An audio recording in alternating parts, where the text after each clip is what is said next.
rabbit with a waistcoat and a watch. Oh, my hair and whiskers! I'm late! Now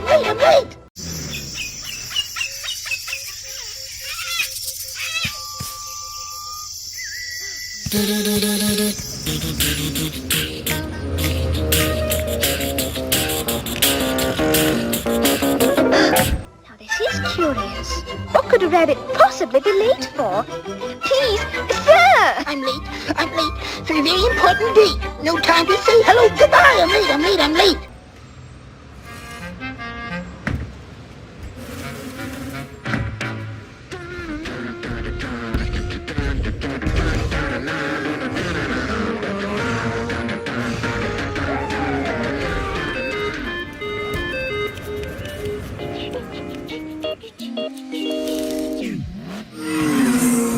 It must be awfully important, like a party or something. Mr. Rabbit, wait! No, I'm overdue. I'm really in a stew. No time to say goodbye. Hello, I'm late.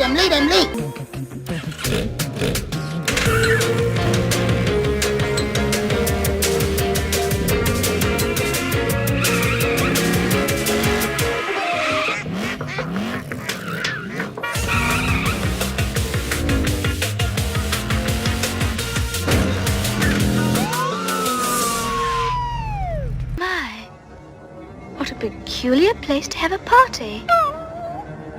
You know, Dinah, we really shouldn't be doing this. After all, we haven't been invited, and curiosity often leads to trouble. Goodbye, Dinah. Goodbye.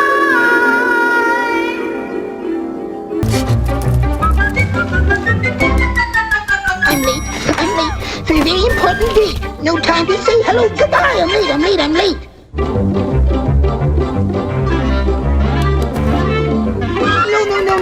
No, I'm overdue. I'm really in a stew. No time to say goodbye. Hello, I'm late. Let them be late. A Citizen Eco Drive watch never needs a battery. Powered by any light. To keep you always on time.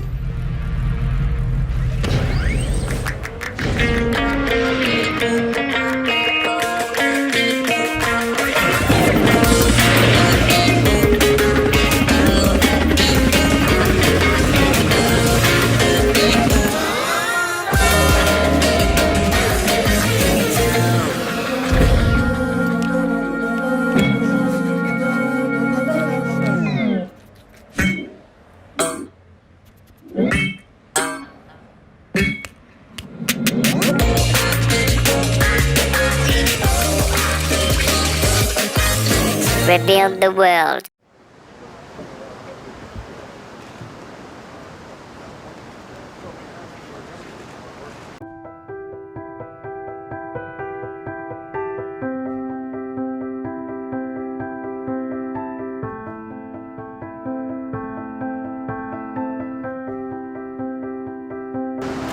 There you go. Well done.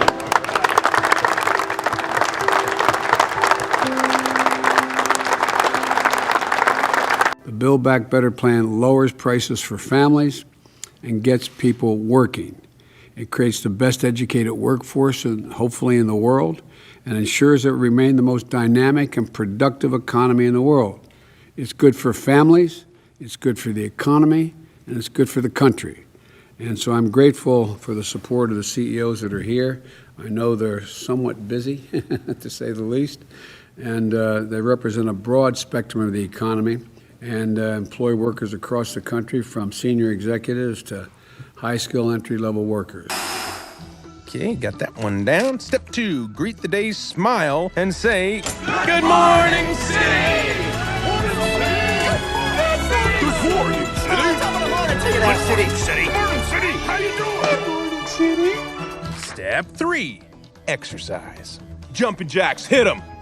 1, 2, 3. Hi, I'm President Business, president of the Octan Corporation and the world. Let's take extra care to follow the instructions or you'll be put to sleep. And don't forget Taco Tuesday's coming next week. That's the day every rule-following citizen gets a free taco and my love. Step 9, eat a complete breakfast with all the special people in your life.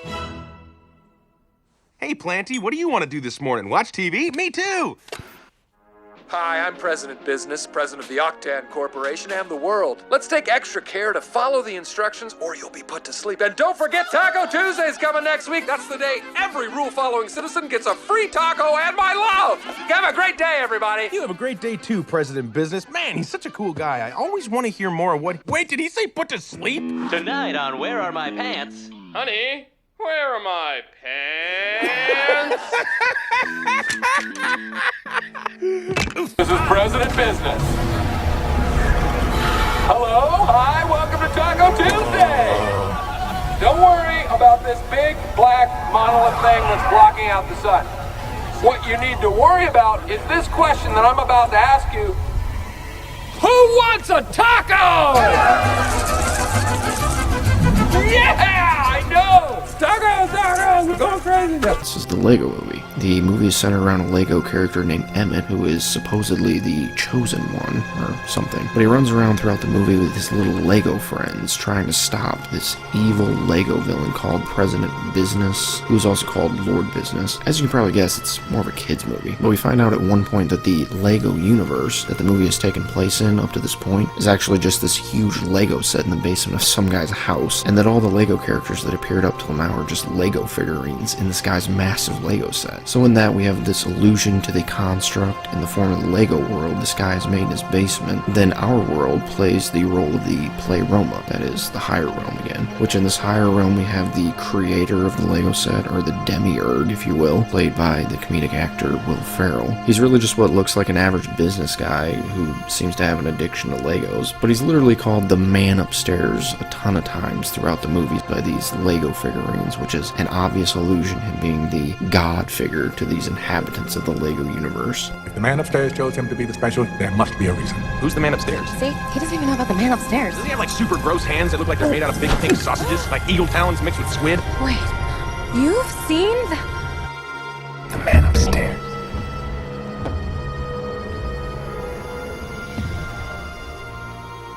But it's also at this point that we find out this guy's son has actually been tampering with his Lego set, building all kinds of things in the Lego universe without his father's permission. And the dad actually gets pretty upset because he's obsessive about keeping his Legos in perfect order, and his son is actually pretty chaotic when he's playing with them. No, this is a disaster. All of this that you see before you is all your father's. And everything is thought out. It's a highly sophisticated interlocking brick system. What am I holding here? It's a battleship. No, it's a hodgepodge. That's what it is. What's Batman doing? What is this, a robot pirate? And so the son is obviously portrayed as being more free-spirited, promoting Lego anarchy by making a mess of his dad's Lego set. But obviously in this father and son creator duo, we have another allusion to the dual demiurge. And they obviously have those familiar chaotic and orderly personalities attributed to Adonai and Lucifer by the Gnostics. Similar to the Matrix though, the father and son seem to have their own representative in the Lego universe. The father's representative is the villain, Lord Business, who is actually voiced by the same actor as the dad, Will Ferrell, and they both have the same perfectionist-like mentality. all the people of the universe were once free to travel and mingle and build whatever they wanted. But President Business was confused by all the chaos, so he erected walls between the worlds and became obsessed with order and perfection. All I'm asking for is total perfection.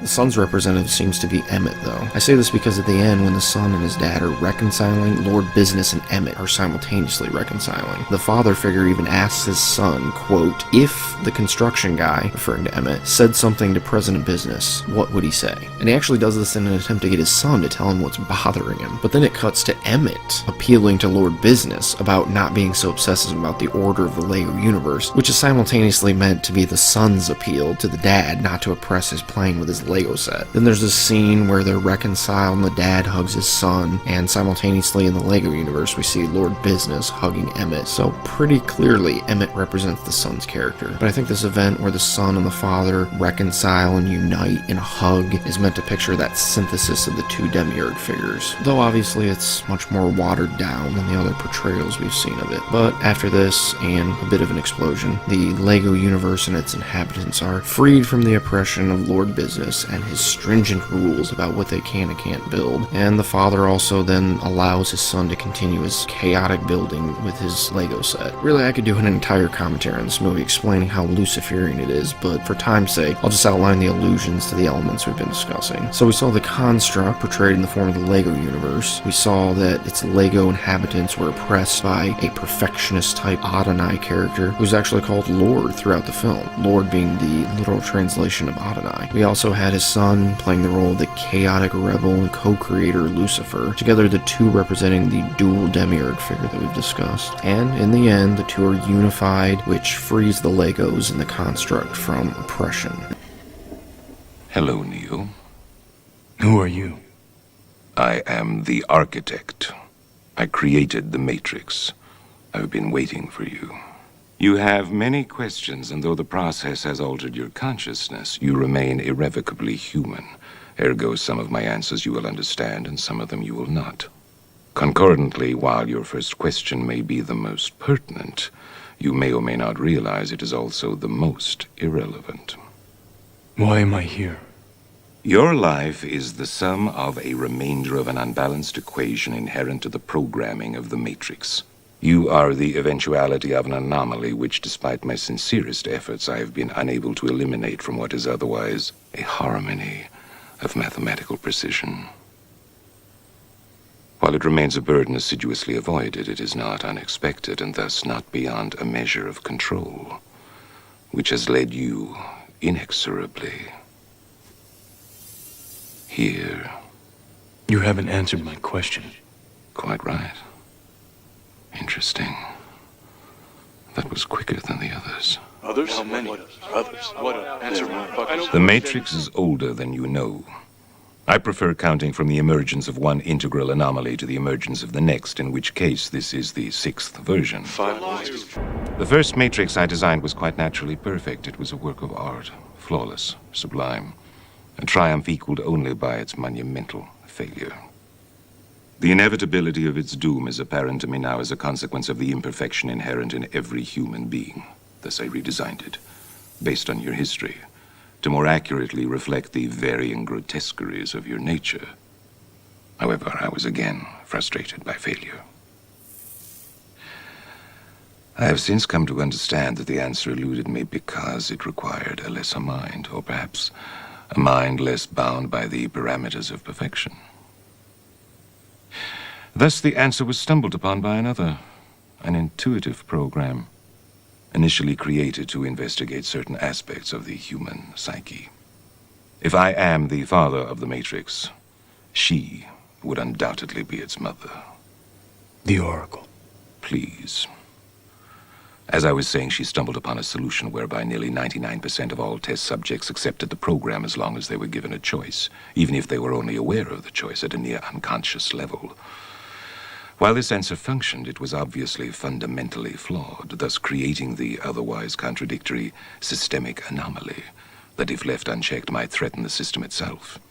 Ergo, those that refuse the program, while a minority, if unchecked, would constitute an escalating probability of disaster. This is about Zion. This is absolutely insane. And I would agree with that diagnosis 110%, because it is insane.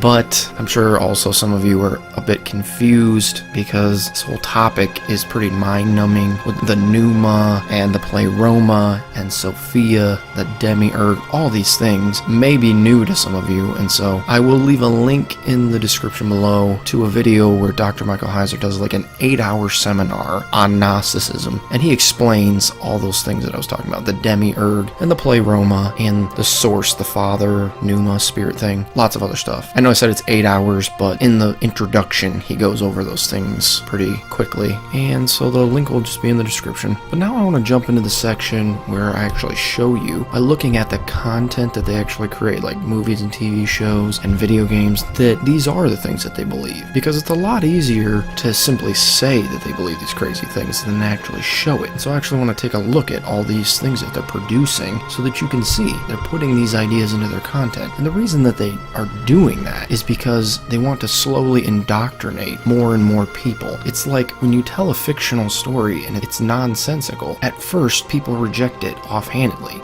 But the more you tell it and the more you put it in front of them, especially in this way, like subconsciously, they're speaking and teaching you on a subconscious level that these things are not absurd, that it's not crazy to think this, and that's how they get you. They keep showing it to you over and over and over and over again, until finally, because you've seen it so many times, it starts to seem plausible, like that actually could be the way it is. That could be the truth. But in reality, it's just that same absurdity from before. It's just now been wrapped in something appealing, and that is your favorite movie, or your favorite game, or your favorite book, or your favorite TV show. So that essentially what they've done is they've sugarcoated this lie, this absurdity, that if you would have heard it on its own, you would have rejected it wholeheartedly. But now they bring it to you wrapped in bows, and you swallow the whole thing, sugar-coatedness and the poisonous center, the lie, the absurdity that you would have never accepted on its own. So to begin, just let me list here some content that is generally considered to have Gnostic elements in it.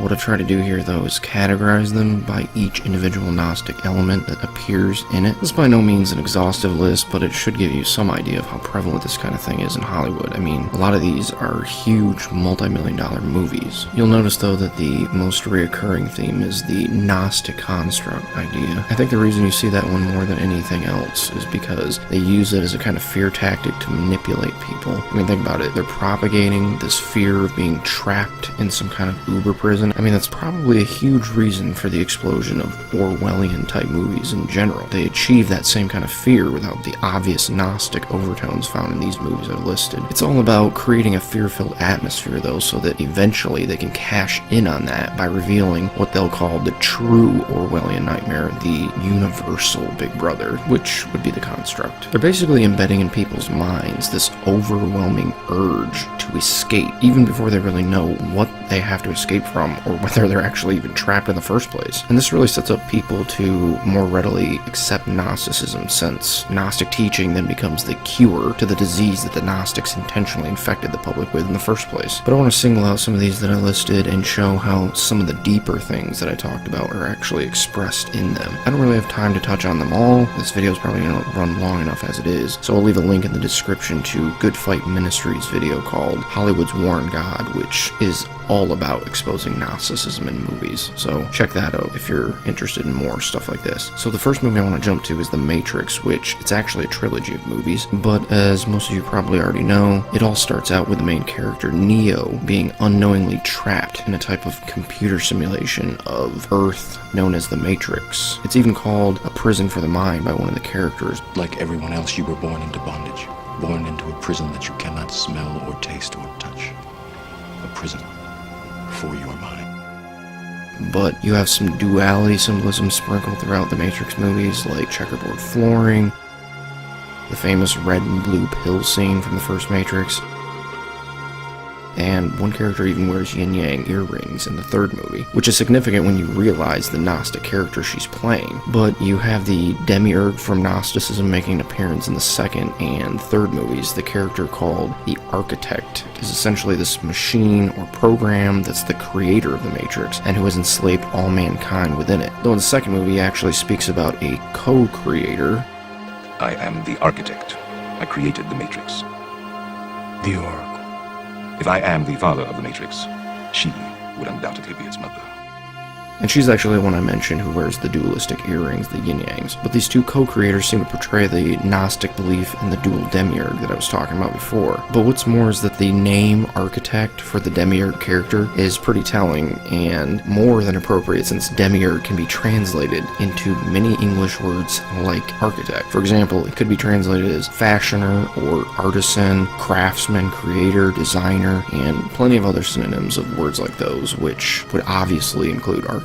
So architect is definitely one way to refer to the Gnostic demiurge. But even more telling is that the Freemasons, who as I said in the beginning are just neo-Gnostics, neo meaning new, but they actually refer to the demiurge as the Grand Architect, so it would seem that at least some Gnostics prefer the translation.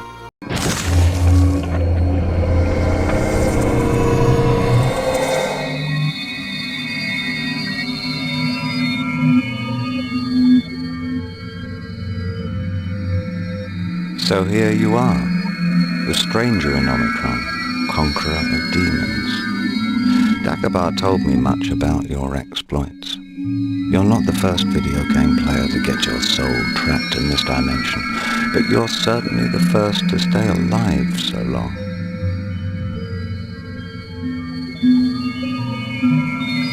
They're now in Astaroth's reservoir of souls. Better to die 1,000 deaths than end up there.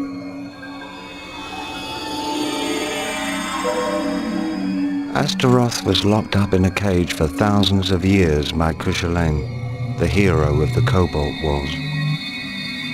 Now that he's free, the demon needs to build up his power again because it dwindled over the centuries.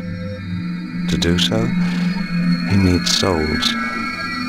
Thousands of souls.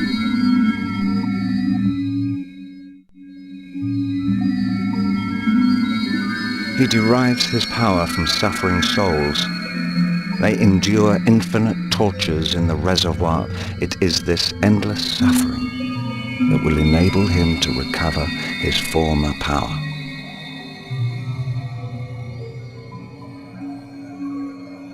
The souls here are grey and withered. You can't get much power from them. The juiciest souls are in your dimension. Astaroth created the video game called Omicron in order to capture them, the game you're playing at this very moment. He uses Omicron to attract souls. He asks players to put their spirit into a body in order to enter our dimension. As soon as the soul has come here, it only takes a demon to catch it and take it to Astaroth, who condemns it for all eternity, which very nearly happened to you. No, unfortunately. As long as your soul is a prisoner in Omicron, you run the risk of being caught by a demon and thrown into the reservoir.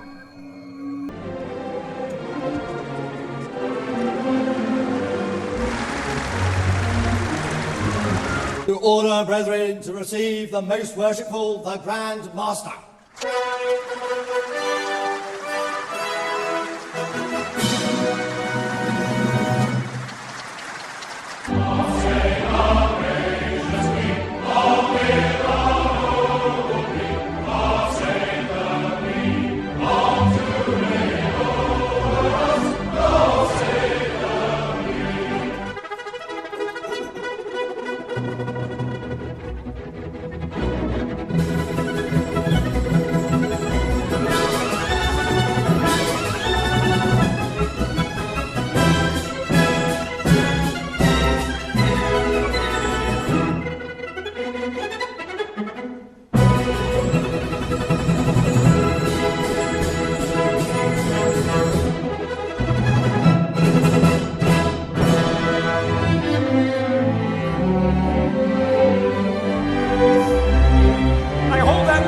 Self-evident, Brother Franklin, all men are created equal.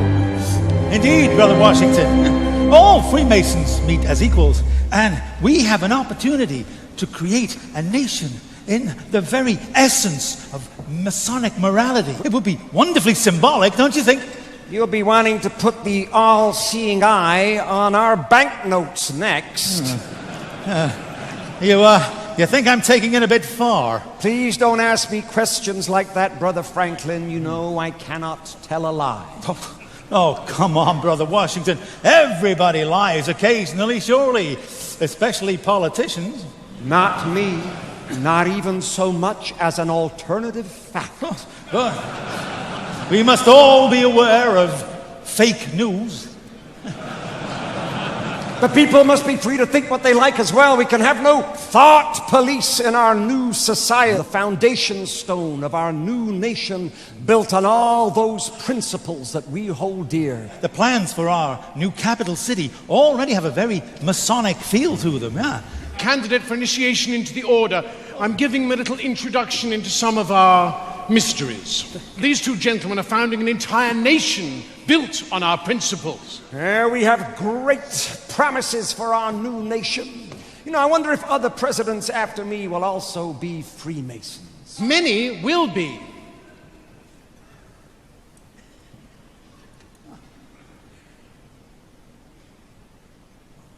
And Freemasonry will become embedded in the American culture. And the eye will appear on the banknotes. Oh, God. These principles will be honored with a gift from your French brethren. A gift that will be a welcoming beacon to the poor and oppressed. This is the statue we are giving you. It's a bit small, isn't it? Oh, this is a maquette. The real thing is bigger. Much, much bigger. America will produce a great many great Americans from many different walks of life and many different fields, and many will be Masons. Sportsmen, actors, writers,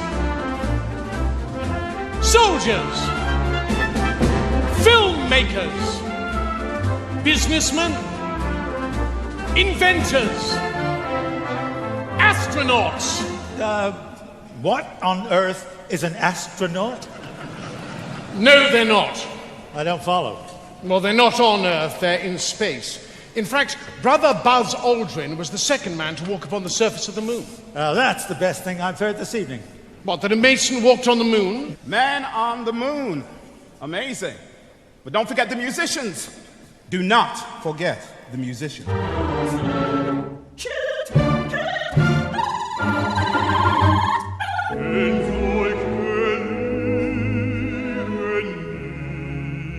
Authoritarian and totalitarian regimes continue to suppress Freemasonry, afraid of its strong heritage of liberty and equality. It symbolizes the inevitability of your end. The British Army had travelling lodges that moved with regiments. Freemasons have served their countries and communities with distinction. Freemasons met across the Union and Confederate divide to celebrate their common rituals. And today, Freemasonry remains an active part of military life in many countries.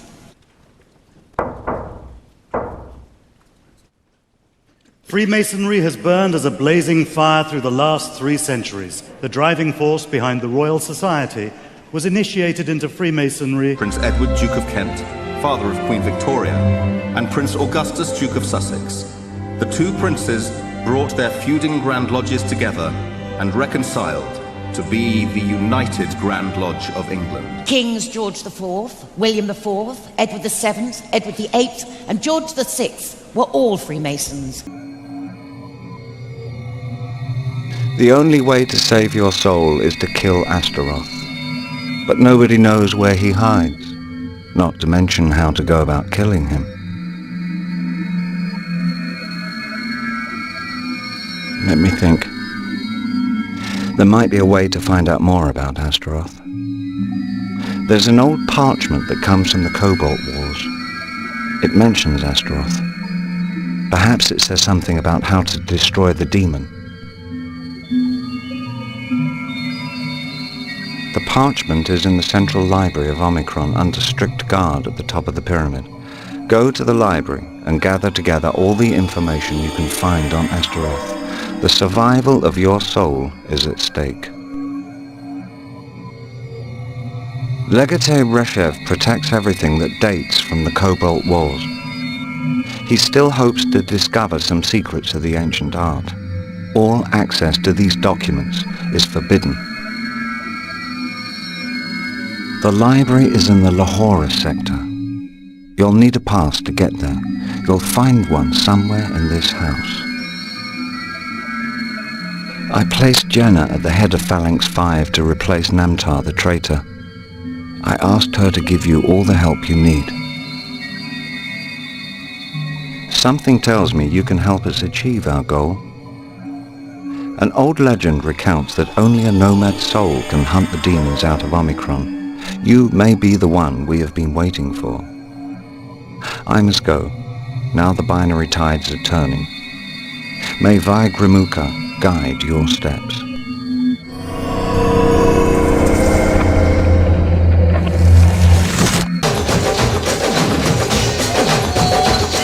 Wake up, people of Omicron.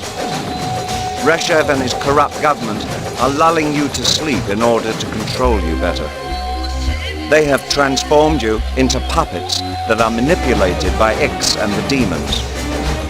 Join the awakened ones and rise up to fight for your freedom. Together we can win. All the inhabitants of Omicron are now awakened. The trusts have been destroyed.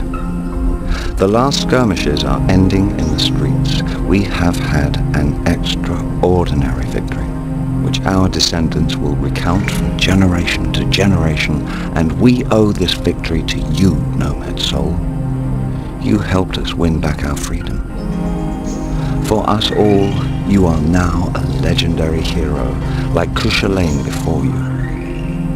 I shall try to take on material form again and leave this accursed network that has kept me prisoner for centuries.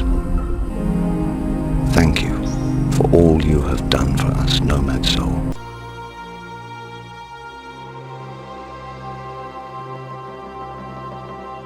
But the architect in the movie is portrayed as this calculating, evil genius whose only flaw is his obsession with perfection. The first Matrix I designed was quite naturally perfect. It was a work of art, flawless, sublime, a triumph equaled only by its monumental failure. I have since come to understand that the answer eluded me because it required a lesser mind, or perhaps a mind less bound by the parameters of perfection. While the Oracle's character is portrayed as much more of a free spirit, you know, smoking cigarettes, baking cookies, and occasionally assisting humans in the upheaval of the Matrix she helped to create. So, she's rebelling against the system she helped put in place. Sounds slightly familiar, you know, like Lucifer, supposed co-demiurge, yet notorious rebel, who's fighting for mankind against his dualistic counterpart. But that's not all. The rabbit hole goes deeper still. And yes, that was a Matrix pun. So in the third and final movie, we come to a point where Neo actually approaches the physical architect that resides outside the Matrix, known as the Deus Ex Machina, which quite fittingly literally means God out of the machine. But the first time Neo met the architect, it was in the second movie, and he was within the Matrix, and let's just say he was much more pleasant. So essentially, long story short, Neo enters the Matrix by being plugged directly into the Deus Ex Machina, or the architect, essentially becoming tethered to him while inside the Matrix. It's kind of like he's walking around with the architect inside him or something, but simultaneous to all this, Neo's arch nemesis throughout the movies, Agent Smith, has basically, I guess, possessed or assimilated is a way to say it, every single person in the Matrix. But the last person we see him assimilate is the Oracle character. The great and powerful Oracle. We meet at last.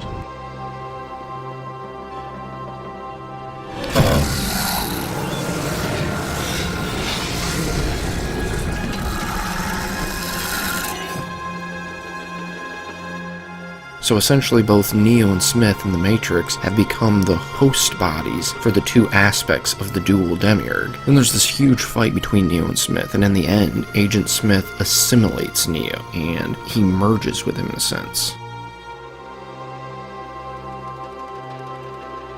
But essentially, when Smith does this, Neo, like the others who have been assimilated, morphs into a kind of clone of Agent Smith. Then we see a scene that's outside the Matrix where the architect, the Deus Ex Machina, shoots this light into Neo's actual body, and it goes into the Matrix and comes out of the assimilated Neo.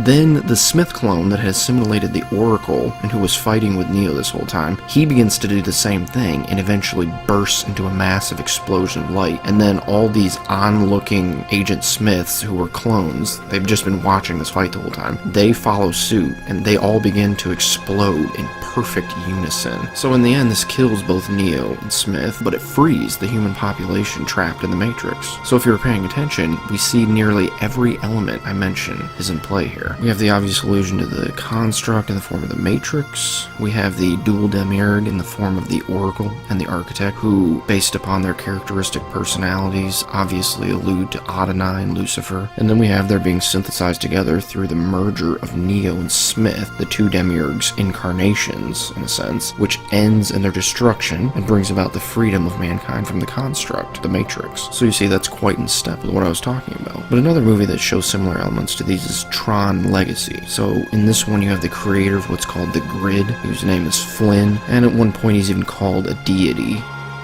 Together, we have achieved a great many things. We have created a vast, complex system. We have rid it of its imperfection. Not to mention, rid it of the false deity who sought to enslave us. Captain Flynn! Where are you now? But then you have his co-creator, Clue, who Flynn actually made to help him, quote, create the perfect system, which is referring to his task of maintaining the grid. And this so-called grid is essentially a digital universe within a computer. So clearly in that you have the construct idea again, and with Flynn and Clue, you have the dual demiurge concept as well. But eventually Flynn's co-creator, Clue, backfires on him, and he ends up betraying him because of his obsession with perfection and order. Yet, counter to this, Flynn is portrayed as another free-spirited type hippie guy who's constantly spouting Buddhist philosophy. So he, like the Oracle, would seem to portray the Luciferian, chaotic half of the demiurge. Chaos. Good news.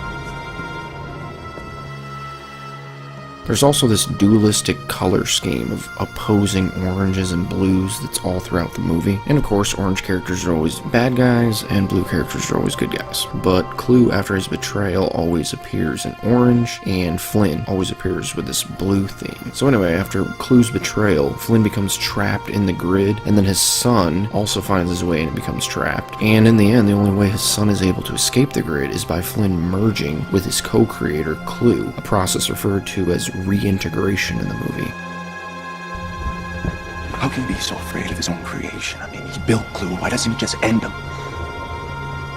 He could, but it would require reintegration. Yeah, all right. Flynn would never survive the event. It would mean the end of them both.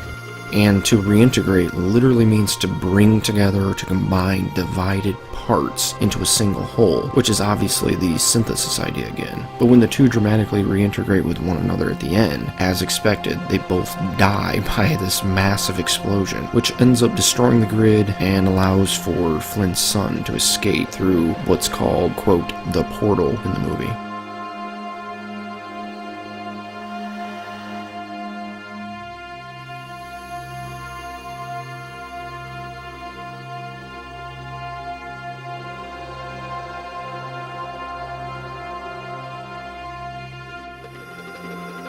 So again, here we see the dualistic demiurge synthesis, resulting in his demise as well as the destruction of the construct. But we also see an allusion to man's escape from the construct and his ascension to the higher realm in the form of the sun's escape. There's also this telltale sign of Gnostic influence in the movie that I can't help but point out before moving on. Head towards the light, Cora. This is a sign from the pleroma that you can come back. Just follow the light. Isn't that a nice phrase we've all heard in our culture? Follow the light. It's Gnostic. You follow the light and you will make it back to the pleroma. As were 18 dukes and princes, including the Duke of Edinburgh. This year, His Royal Highness Prince Edward, the Duke of Kent, celebrates his 50th year as Grand Master of the United Grand Lodge of England. His Royal Highness was proposed into Freemasonry by the then Grand Master, the Earl of Scarborough. He was initiated into Royal Alpha Lodge number 16, an advocate for the craft all over the world, continuing 3 centuries of distinguished royal tradition at the very heart of English Freemasonry. To order, brethren, to receive the most worshipful, the Grand Master.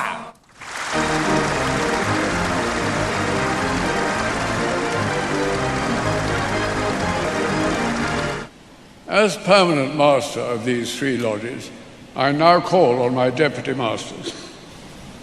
Most worshipful Grand Master. Most worshipful Grand Master. Most worshipful Grand Master. Most worshipful Grand Master, I humbly ask you to complete the initiation of this worthy candidate for Freemasonry. Adorn our ceremonies and forever remind us of our incomparable heritage, the birth of organized Freemasonry, stressing the deep and sincere loyalty and affection felt by the brethren of the United Grand Lodge of England for their Grand Master.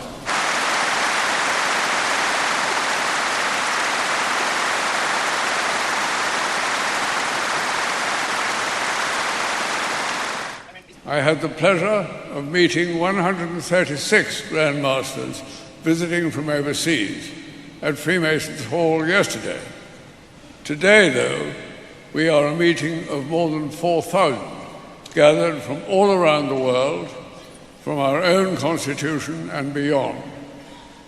When the global Masonic family comes together to celebrate our past and renew our own pride and confidence in and enthusiasm for Freemasonry. I hereby read the text of a letter sent today to Buckingham Palace.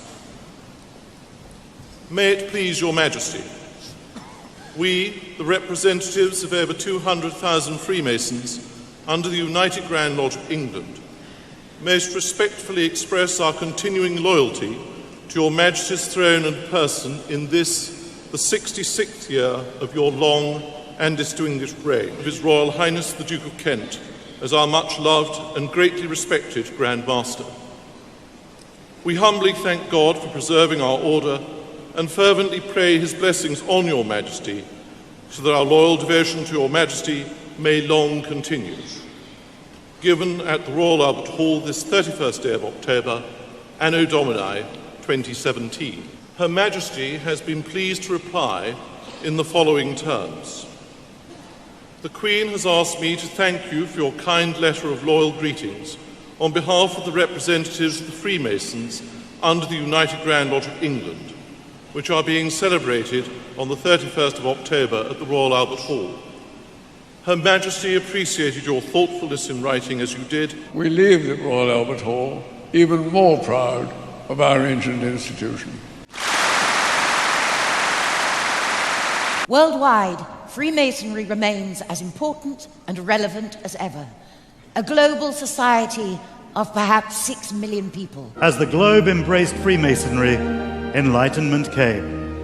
I may not agree with what you say, but I shall defend to the death your right to say it. None is more hopelessly enslaved than those who falsely believe they are free. Coat of arms of Donald Trump, what does it actually represent? Well, this is rather interesting, actually. This is arcane Scottish heraldic law providing evidence of Donald Trump's deep Anglophilia, I would say, and also touches upon the royal prerogative. There we have the double-headed eagle representing his Scottish Germanic heritage.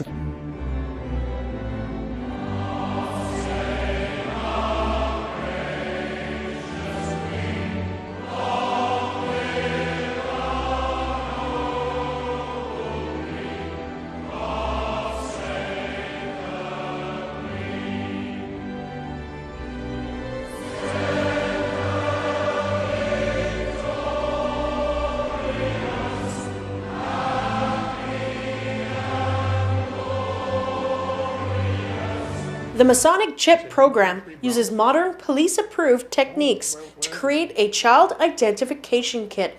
And we take fingerprints.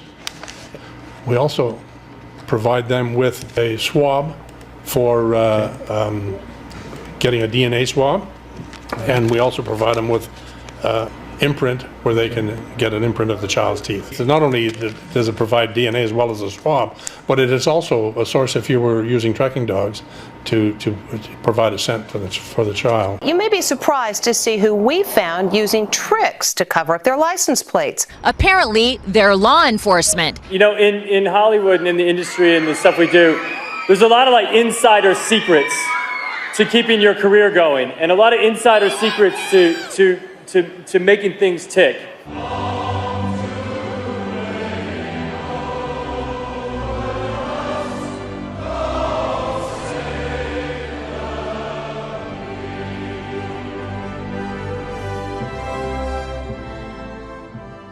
I believe that to the Illuminati, or whatever we're calling them, the Twin Towers were symbolic of the two pillars of Freemasonry. One reason I say this is because of the day they chose to destroy them, which, if you don't believe that 9/11 was an inside job of some kind, I'd highly recommend that you watch the video of them called Loose Change, and hopefully you'll at least keep an open mind about it. But the day they chose to destroy them on is significant because 9/11 in Roman numerals is IXXI, and as you can see, it actually forms a similar shape to the 101 we've already discussed. And as I said then, the 101 represents the two pillars on either side and the portal in the center. And obviously the same is true of this IXXI. So it's the allusion to a portal between the two pillars again. But more than that, we have the synthesis of the two towers, just like the two pillars. And what I mean is the two World Trade Center towers were intentionally destroyed to make way for the one World Trade Center. And yes, that's literally what it's called. Not anything ominous about that.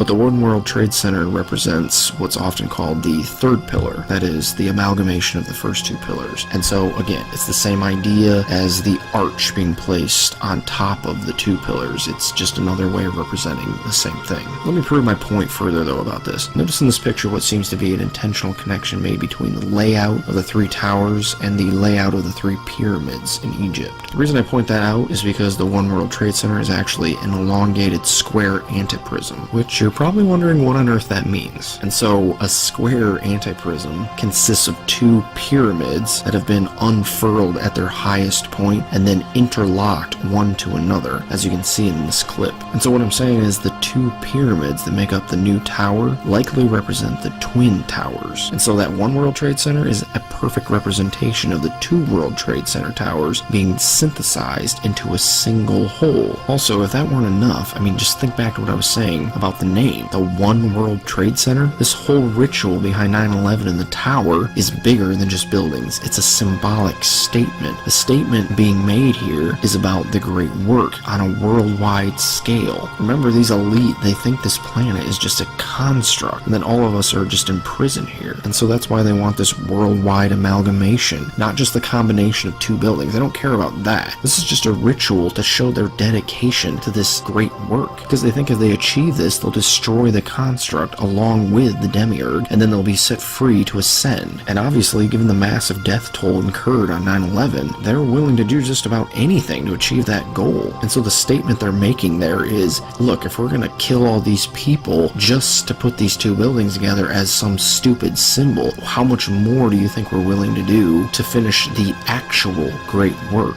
Because part of the great work is not synthesizing two buildings. That's nothing but a ritual. And so that means they're actually hard at work trying to bring about this great work. And so just think about some things that are occurring around you right now on a daily basis. Can you think of any ways that they're working to accomplish this goal in the world today? To show you one, let me just backtrack a tad. Before I mentioned that occasionally the two pillars are portrayed as red and blue, and often they use these types of blue and red as opposing colors for their dualistic symbolism, as we saw in Tron Legacy. But also, remember back to the Hegelian dialectic I showed. The thesis I represented with blue on white, and the antithesis I represented with red on black. But the synthesis I represented with purple on gray. I did this because the combination of black and white is gray, and the combination of blue with red is purple. So purple is often used by the Illuminati to represent synthesis, or the third pillar. So the reason I say all this is because Prince died, and Prince was quite famous for his song Purple Rain. So you had purple light shows and all kinds of purple themes everywhere, supposedly in his honor. However, Prince at one point in his career seemed to allude to his being made up of two different genders, speaking about the Gemini and whatnot. But during our conversation, the artist shared a very personal discovery he's recently made about himself. This is very interesting. Recent analysis has proved that there's probably two people inside of me, just like a Gemini, and we haven't determined what sex that other person is yet. What I'm getting from you is that you were very much in touch with both sides of yourself, your masculine and feminine side. Oh, yeah. And always have been. And he even admitted at one point that the symbol he used throughout his career was a combination of the symbols for male and female. Yeah. So how did it come about? The symbol came to you, and the symbol is like a combination of female and male? Yes. And of course, he was well known for being rather feminine in both his dress and mannerisms. But what I'm saying is, Prince was a symbol to the elite of the synthesis of male and female, and his death, while tragic, it seems to be all too convenient for them and their schemes, since transgenderism is the in thing now. I mean, ask yourself, is this acceptance, and more than that, celebration of such a deplorable lifestyle as transgenderism even close to normal? Or does it seem forced, maybe guided by some kind of invisible hand? Like, I don't know, maybe the media, movies, celebrities, music, huge corporations, and on and on and on. And the culture has collapsed on so many similar issues that I believe are all a part of this hidden agenda. The whole LGBT movement, for instance, is clearly a psyop, which is short for psychological operation. But it's obviously been foisted on the public, and they've been preconditioned by all those sources that I mentioned, like media and movies, to accept it. But really, the goal of the elite with this particular psyop, LGBT, is to swap gender roles back and forth over and over until there's fluidity between the two in people's minds, so that there will no longer be any distinction between the two genders. And then the two categories will become obsolete, essentially synthesizing the two together. I mean, you can see this in the language that the LGBT movement itself uses. They have this term called gender fluid, which refers to a person who doesn't identify with any single fixed gender. So what's beginning to happen now is, because our society is beginning to see gender as a social construct, the gender binary, the dual male and female aspects, are no longer thought to be necessary. And so you have the synthesis of male and female occurring right before your eyes in the LGBT community itself. I think I'm trans. Oh, sweetheart. Oh, it's all right, darling. I swear. It really is. Now look at us, we're fine. We're completely fine, aren't we? Mm-hmm. And I know we might be a bit slow and a bit old, and this is going to be confusing for us, and we'll make a mess of it sometimes, but we love you. We love you. We absolutely love you. We always will. I mean, we don't need to rush. We've got lots of time to talk about this. And if it turns out that we've got a lovely son instead of a lovely daughter, then we'll be happy. No, I'm not transsexual. Oh. Is that not the word now? But you said trans. What did we call you then? I'm not transsexual. I'm transhuman. Oh, okay. I'm sorry, they keep changing the words. I don't know the difference. I don't want to change sex. No, sure. We say gender now, don't we? I'm sorry. I said I'm not comfortable with my body, so I want to get rid of it. This thing. All the arms and legs and every single bit of it. I don't want to be flesh. I'm really sorry, but I'm going to escape this thing and become digital. What do you mean? They say one day, soon, they'll have clinics in Switzerland where you can go and you'll sign a form and they'll take your brain and download it into the cloud. And your body? Recycled. Into the earth. So you want to kill yourself? I want to live forever. As information, because that's what transhumans are, Mum. Not male or female, better. Where I'm going, there's no life or death, there's only data. I will be data. What you just said is one of the most insanely idiotic things I have ever heard. At no point in your rambling, incoherent response were you even close to anything that could be considered a rational thought. Everyone in this room is now dumber for having listened to it. I award you no points, and may God have mercy on your soul.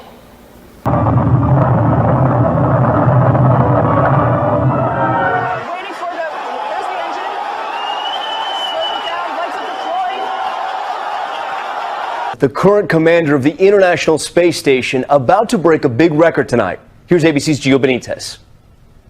They call it the Peggy factor, Mission Control's code word for the way superstar astronaut Peggy Whitson always gets the job done. I love it up here. Tonight, Commander Whitson making history with her record for any American. By the time she lands in September, her tally will be 666 days. 666 days in space. The greatest trick the devil ever pulled was convincing the world he didn't exist. You're the one who said you walked on the moon when you didn't. Calling the kettle black, if I ever thought of it. Saying I misrepresented myself. Away from me. You're a coward and a liar and a thief. No more broken hearts. We're better off apart. Let's give it a try. Tell me, tell me, tell me lies. Tell me lies, tell me sweet little lies. Tell me lies. Tell me lies. Oh no, no, you can't disguise. You can't disguise. No, you can't disguise. sweet little lies.